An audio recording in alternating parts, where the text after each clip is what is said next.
बहू से विश्वास की उम्मीद, लेकिन बहू पर कोई विश्वास नहीं करता। स्नेहा, तुम अपने कमरे का ताला क्यों लगाकर आई?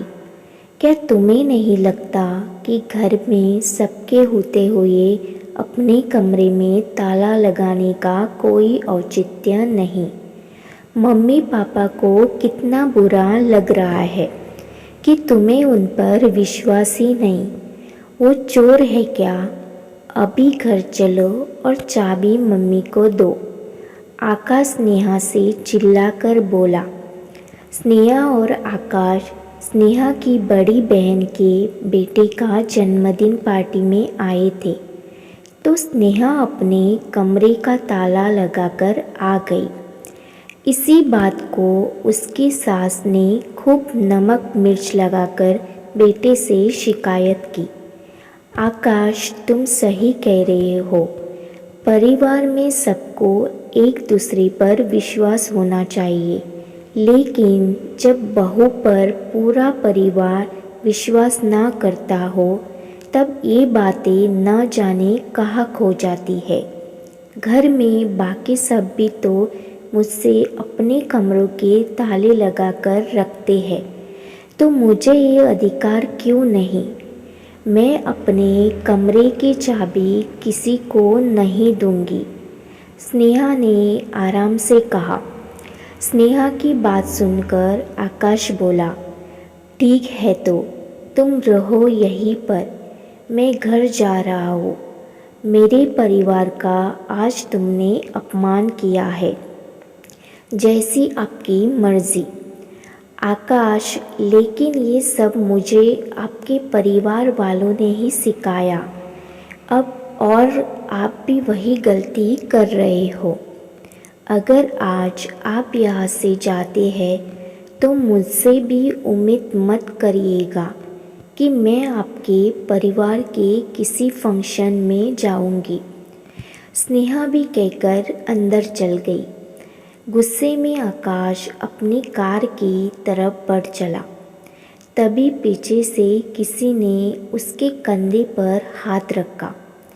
स्नेहा, मैं तुम्हारी कोई बात नहीं सुनूंगा, कहते हुए आकाश पीछे पलटा तो सामने स्नेहा नहीं, उसकी बड़ी बहन पारुल खड़ी थी। आकाश जी, कहाँ जा रहे हैं आप? दीदी, आप दोनों बहनों में इतना फ़र्क क्यों? आप देखो, अपने ससुराल वालों को एक साथ लेकर चल रही हो। आज की पार्टी में भी उन्हीं लोगों के हाथ में सारा इंतज़ाम है। कितना विश्वास करती हो आप उन पर, लेकिन स्नेहा को मेरे घर वालों पर ज़रा भी विश्वास नहीं। अब आप ही बताइए कि एक घर में एक ही छत के नीचे रहते हुए अपने कमरे का ताला लगाकर आना अच्छी बात है क्या? सबको कितना अपमानित महसूस हो रहा है वहाँ पर, जैसे वो लोग चोर हो। आकाश के शब्दों से उसका आक्रोश फूट रहा था। आकाश जी, कभी कभार जैसा हम देखते हैं वो सही नहीं होता। आपने ये तो देखा कि मैंने सारे इंतज़ाम अपने ससुराल वालों पर छोड़े, लेकिन ये नहीं समझे कि उन ससुराल वालों ने मुझे कितना मान दिया होगा जो मैंने उन पर इतना विश्वास किया। लोग बहू पर इल्ज़ाम तो बहुत जल्दी लगा लेते हैं, लेकिन वो यही नहीं देखते कि उन्होंने खुद से बहू पर कितना विश्वास किया है, उसे कितने अधिकार दिए हैं। मेरे साथ भी यही हुआ था।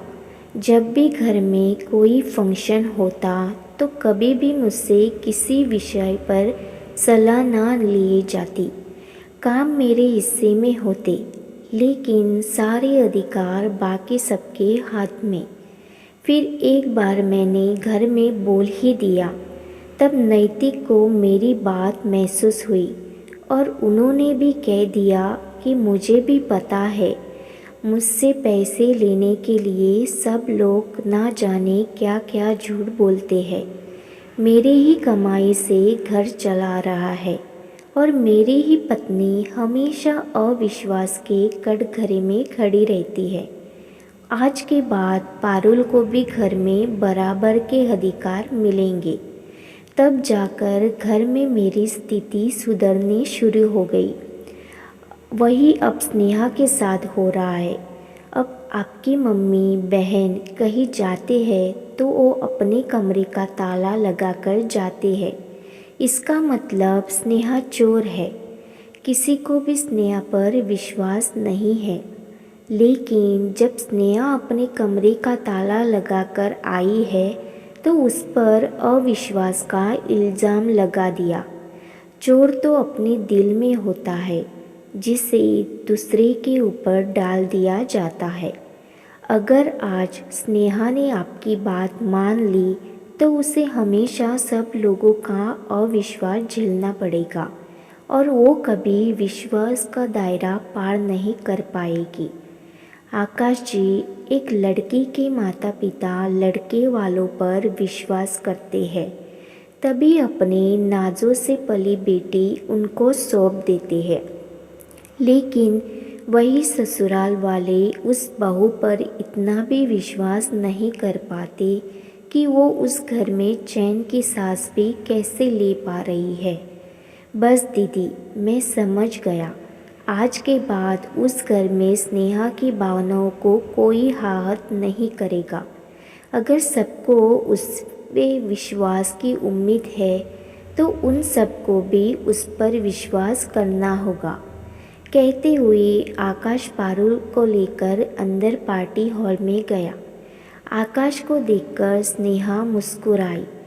आकाश ने उसके पास आकर उसे सॉरी बोला और उसके साथ डांस फ्लोर पर डांस करने चला गया। पारुल उन दोनों को एक होता देख खुश थी।